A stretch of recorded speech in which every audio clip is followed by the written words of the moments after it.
So the Trojans scrimmaged over the weekend, and they kick off the season in 19 days, but that's not even the biggest news. You are Locked On Trojans, your daily podcast on the USC Trojans, part of the Locked On Podcast Network, your team every day.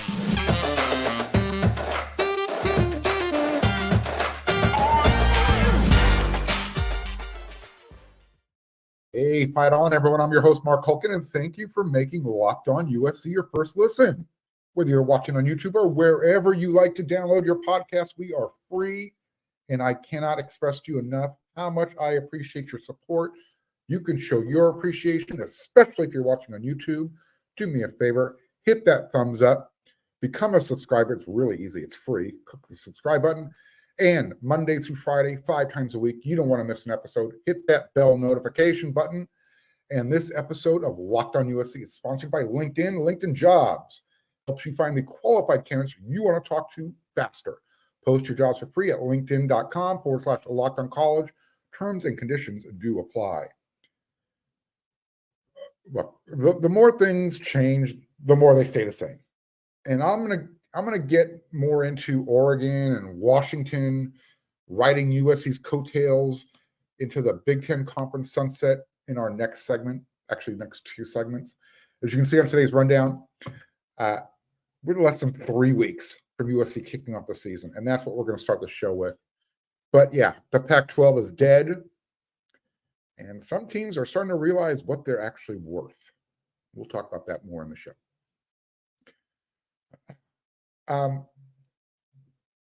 I was out at USC practice this past Friday. You know me. That's what I like to do. Whenever I have the opportunity, head on over to USC football practice. So it was a long day. Anybody who's old enough and seen the movie Cool Hand Luke, you might remember this line when the captain says, "What we have here is a failure to communicate."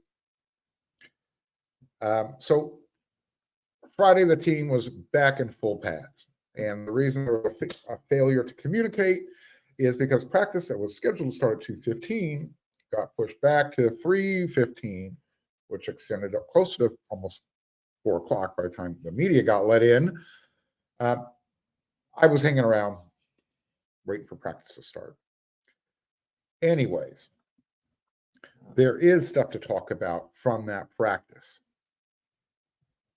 Saturday and they were back in full pads, and then Saturday and Sunday throughout the weekend, they went back under the cone of silence.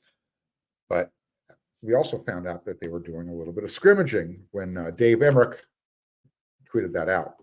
So Tuesday is when the media will be back at Trojan practice, and that the first thing on my mind when I get back out there, who is available and who isn't. We'll see what the injury report says and what Lincoln Riley talks about, more importantly. On that note, everyone knows that Jude Wolfe has had some, I guess we would call it, bad injury luck since he's been at USC. So my concern is just wanting him to have a full season. So a special shout out to one of my everyday listeners, Christian Totten. You are correct. Jude was walking.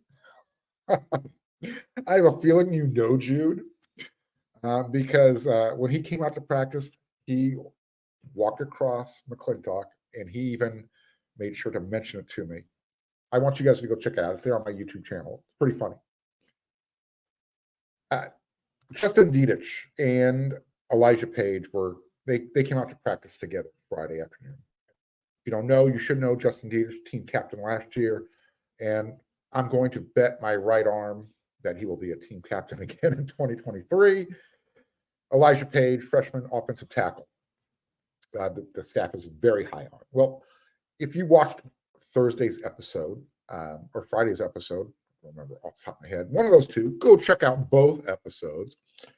I noted that Josh Henson, offensive line coach, had to use some tough love type of motivation with the freshman, with Elijah Page. What happened eventually with coach and the player, they ended up getting mad with each other. but the desired result was achieved, and Elijah went out and had his best 2 reps of fall camp immediately after Coach Henson had to make an example out of him in front of his teammates.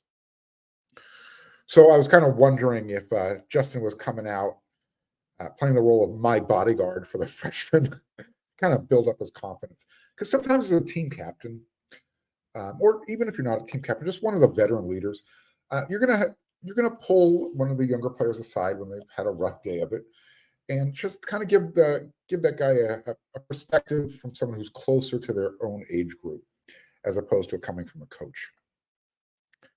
And what's making that really interesting to me is during the team's skip and stretch, the conditioning portion of practice that we get to watch, I did notice, or I observed, Lincoln Riley. He'd actually pulled Elijah Page away from the team while they were, skipping and stretching, and he was having one of those man-to-man talks, kind of trying to really get a point across to Elijah. And before, right when it ended, he gave him one of those attaboy taps on his chest to kind of, make sure he felt it and understood, hey, let's go with practice, time to work again. So here's my takeaway from that is the staff is being really tough on Elijah because they love his potential. And they love his potential now, not next year. They think he could contribute right away. And we're just going to stick with the offensive line because I think it saw its first shake-up of fall camp so far. Gino Quinones, who's been at left guard, first team for the first week of fall camp. Friday, transfer Emmanuel Pregnon, he went with the first team, at least during the sled blocking drills that the media gets to watch. So the first unit O-line, Jonah Monheim, Emmanuel Pregnon, Justin Dedich, Jarrett Kingston, and then Michael Tarquin, that's left to right. Second unit, listen carefully, Elijah Page, Olani Noah, Gino Quinones at center, Andrew Malek, and then Mason Murphy. Now, don't read too much into that second unit, but it is interesting that they're kind of testing the freshmen out, see what they can do. Because remember, second unit is also going against second team defense. We didn't get to see that. Michael Tarquin, as you know, I think I've expressed it. He's being pushed at that right tackle spot. Mason Murphy, I think, is going to be the floater, the guy who can play either left or right tackle if necessary, if someone goes down with an injury. That's a valuable piece. You want to be that dude because the NFL recognizes that also. And on that note, Lincoln Riley, after Friday's practice, he actually had a lot of praise for Mason Murphy and his development compared to what we saw last year. And then also, again, what we saw, when the team split up into their position groups. By the way, Friday's practice, things were moving frenetically. I mean, my head was on a swivel trying to keep up with what was going on. The D-line, they were doing their, I'm going to try and help you out with this visualization. They were doing what I would call like a shadow boxing drill, where they're shuffling their feet quickly, 1, 2, 3, and at the same time they're simulating like they're blocking somebody in front of them with their hands. So they're doing that pushing up while they're doing they're shuffling their feet, and they would do that 3 times to the right, and then do it, shift to the inside to the left. And then each time they would finish going to the left or right, they would finish it with a rip technique and pretend like they were shooting off to the ball carrier. So, get my breath on explaining that. As I mentioned, practice was going really quickly. I did notice again the quarterbacks, wide receivers running their routes against air, but the coaches are out there with their long stick in a boxing glove or whatever, trying to test their ball security, knock it away. Defensive backs are working on backpedaling and before turning and running for the ball. I love what I'm watching with the rush edge group when they're going through their rigors. They're being taught how to read the gap before releasing and chasing. Read the play and then go get the ball carry. And don't get just locked up with a blocker. Be able to see where you need to go. And here was the best part, I think, of practice for me on Friday. For the first time during fall camp, I was able to watch some live one-on-one battles with the linebackers testing the running backs on blitz pickups. Fun stuff. Look, everyone, Lincoln Riley's mentioned it. They're down a couple of guys right now who are going to play a lot. Rajon Davis as well as Shane Lee. We'll see what their availability is when I'm back at practice on Tuesday. So maybe it was just a coincidence, even though those guys weren't available. But each time Eric Gentry, it was his turn, Marshawn Lloyd made sure it was his rep as well to see who was going to win that battle.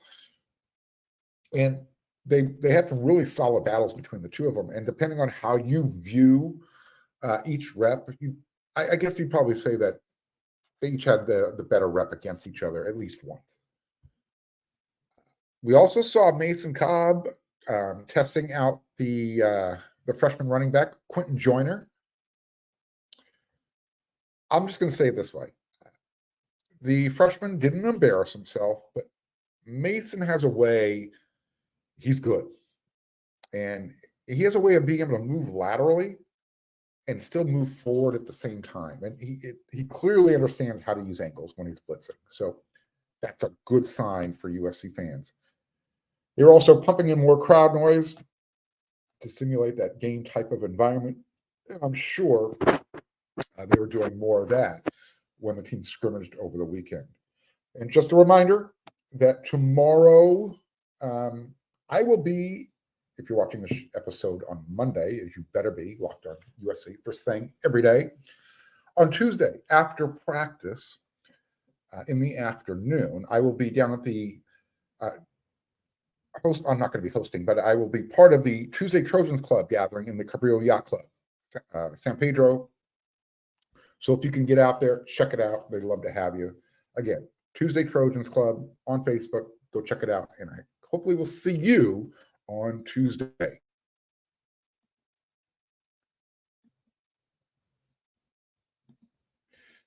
Hey, these days, every new potential hire, every single one, it's going to feel like a high stakes wager for your small business. And you want to be 100% certain that you have access to the best qualified candidates available. That's why you have to check out LinkedIn Jobs. LinkedIn Jobs is going to help you find the right people for your team faster, and they do it for free. And you know, as easy it is to find a job on LinkedIn, you know what's also easy? Creating a free job listing.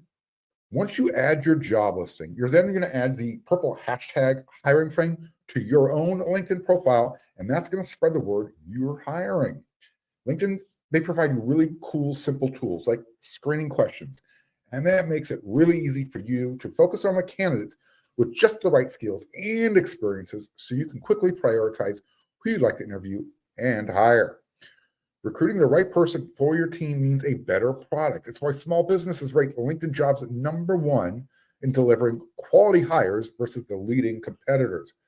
LinkedIn Jobs helps you find the qualified candidates you want to talk to faster. Post your job for free at linkedin.com/LockedOnCollege. That's linkedin.com/LockedOnCollege to post your job for free. Terms and conditions do apply.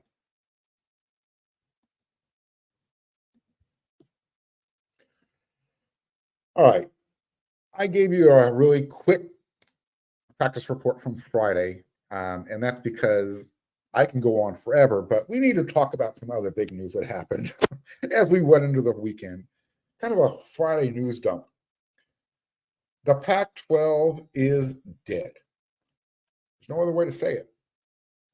All hell broke loose at the end of last week, and the Pac-12, we can now just, for the time being, we're going to call it the Pac-4. It's Stanford, it's Cal, it's Oregon State, Washington State. That's all that's left. The climate changed over a year ago. Yes, I did that. When USC and UCLA took the LA market with them to the big conference. So again, USC football, they just finished up their first week of fall camp. And it literally got overshadowed, sort of. I'm doing my best to keep USC football at the forefront. It was overshadowed by some news that's going to affect the entire college football world. And remember, USC shook the world over a year ago when they told everybody, hey, we're out of here. We're done. We can't do with this conference anymore. So USC is preparing for San Jose State, and half of what was left of the conference jumped in the transfer portal. USC wasn't just the foundation for the Pac-12 conference. They are also West Coast football's bedrock. Without USC football, nobody, especially the TV networks, are going to care about anybody else out there. It's just the way it is. Without an LA market, there was nothing of value left for the conference to build itself around. That was the biggest challenge that faced George Kliavkoff, the commissioner. So Kliavkoff, Oregon, their fans, they believed that they were a top program because they have Phil Knight and Nike. Well, the TV executives who also like to wear fashionable suits, costumes, and write big checks, they saw things a little bit differently. And I guess here's the question. Is anyone really surprised? Because if you were, then you more than likely probably had your head in your hands, and you were praying for one of those Hail Mary conference wins, kind of like USC fans had to deal with when Paul Hackett and when Clay Helton were coaching the Trojans. I've seen that happen twice at the Coliseum. George Kliavkoff made a comment back on July 21st during Pac-12 Football Media Day. He said this: what we've seen is the longer we wait for the media deal, the better our options get. Well, by August 4th, the commissioner's Hail Mary attempt, following his latest timeout, it fell incomplete and the game was over. In fact, things were so bad for Kliavkoff's negotiating team, Oregon and Washington, they were willing to take reduced shares of the revenue that the Big Ten Conference is going to be earning, rather than stay and be the marquee programs in the Pac-12 conference. It had gotten to that point. So look, despite my taunts and my desire to watch others suffer as USC rides off into the sunset, I quietly was hoping that the conference could survive. I wanted to see the Cal Bears have a legitimate chance to play in a Rose Bowl for the first time since Dwight D. Eisenhower was running this country. 1959. First and foremost, in my heart, I'm a traditionalist. I grew up watching USC own the Pac, whatever it is in conference right now. And the hate that comes along with wearing that crown, I'm going to miss that. I really am. And I also have a soft spot for the underdogs. The Washington states, the Oregon states, and yes, even Cal. Because again, I wanted to see them make a Rose Bowl. I don't know if they're going to have that opportunity again. I don't know what they're going to do. Most college football fans know that the Pac-12 wasn't always a group of 12 schools. The conference grew as the sport's popularity grew and money started to talk.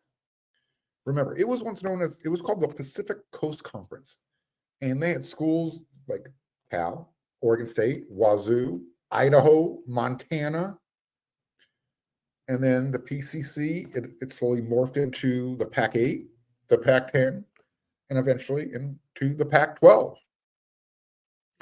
So let's not act like teams haven't been realigning and new conferences forming since the days of the Ivy, like when the Ivy League has been controlled everything. College football, its landscape has always been shifting. It's always moving. I'm sure Cal and Stanford are reading their writings on the wall, and they're putting their two brains together, and they're going to make some smart choices, unlike Oregon and Washington.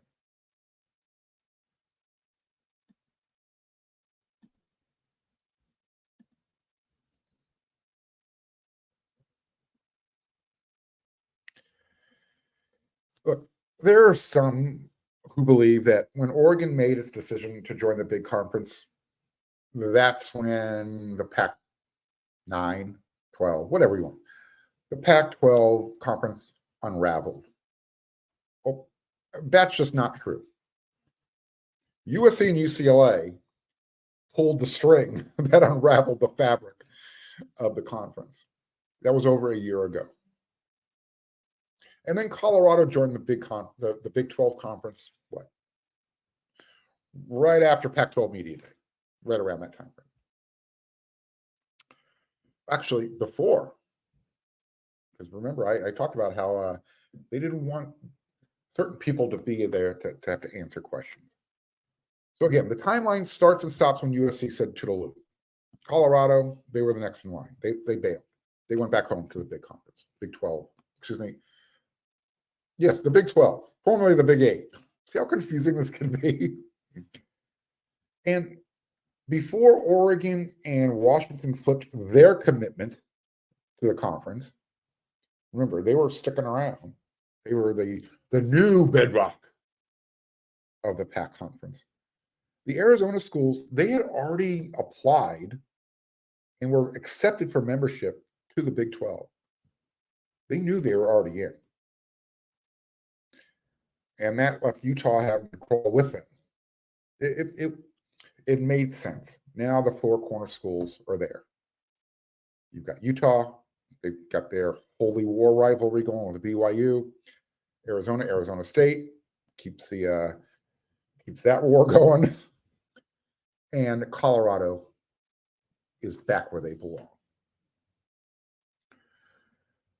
So here's my question. Which is it? Either the Big 12 didn't want the Pacific Northwest, Oregon, and Washington. I'm kind of hoping that they still take Oregon State and Washington State. I think that would be a really good fit for those two programs, that conference. Or the Ducks and Huskies somehow kind of manipulated and,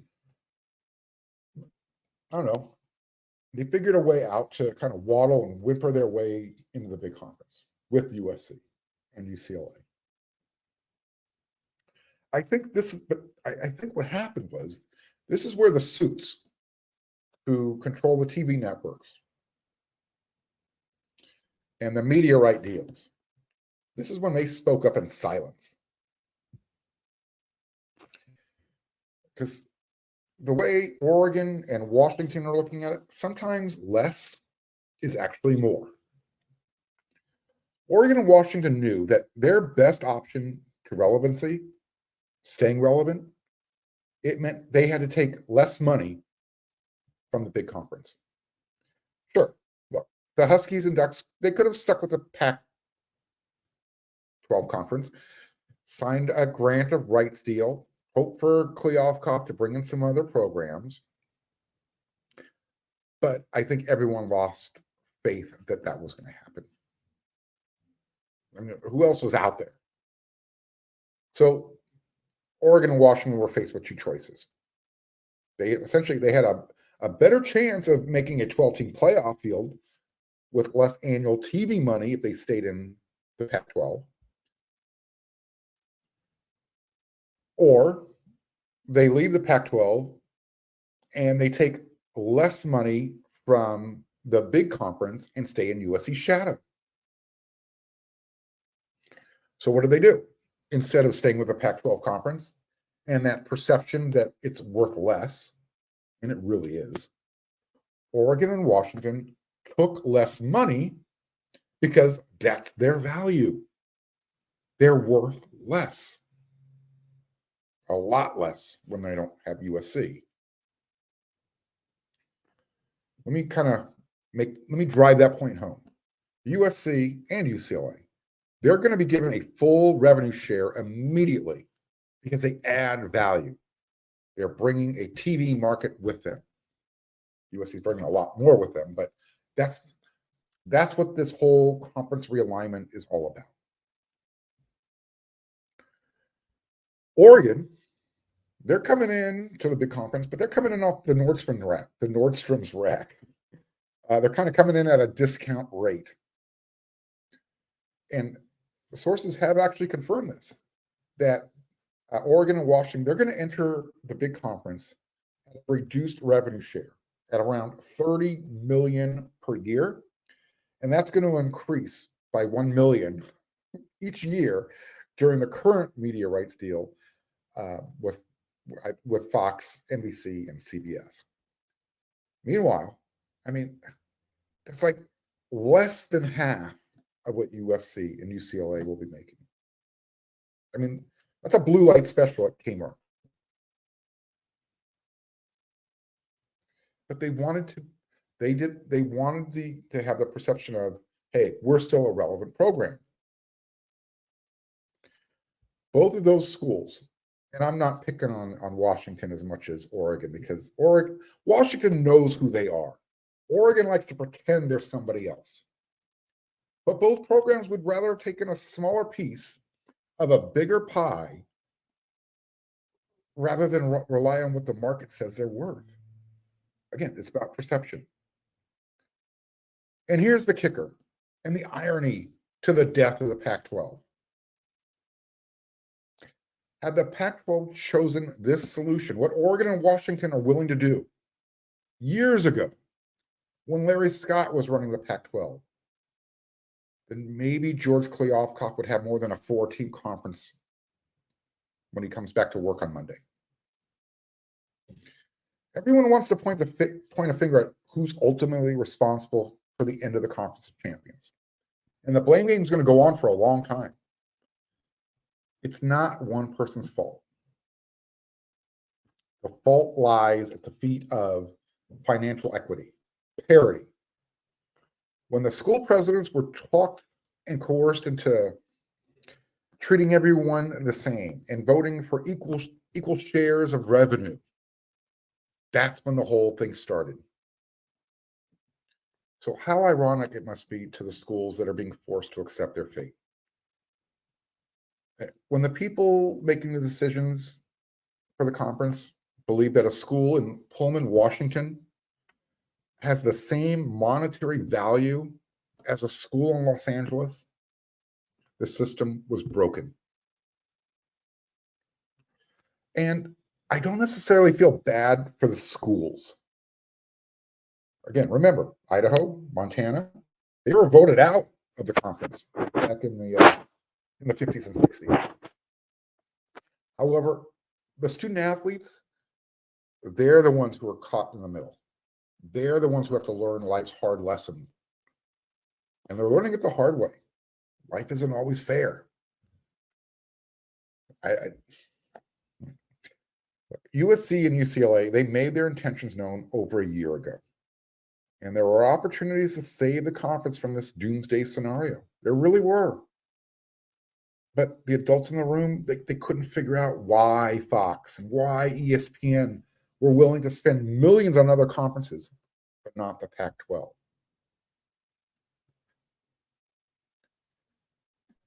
When those folks like Kliavkoff look in the mirror, they're going to see their name and image and Pac-12 brand. They just weren't as likable without USC. And that was the bottom line. So USC football, they're living. They're going to kick off in 19 days against San Jose State. They've got a lucrative TV contract to look forward to in a year. And the conference welcomed them with open arms. Oregon, they're kind of, hey, we'll take whatever we give us. I hope everybody learned this lesson. USC football is what kept West Coast football relevant, even when they're down.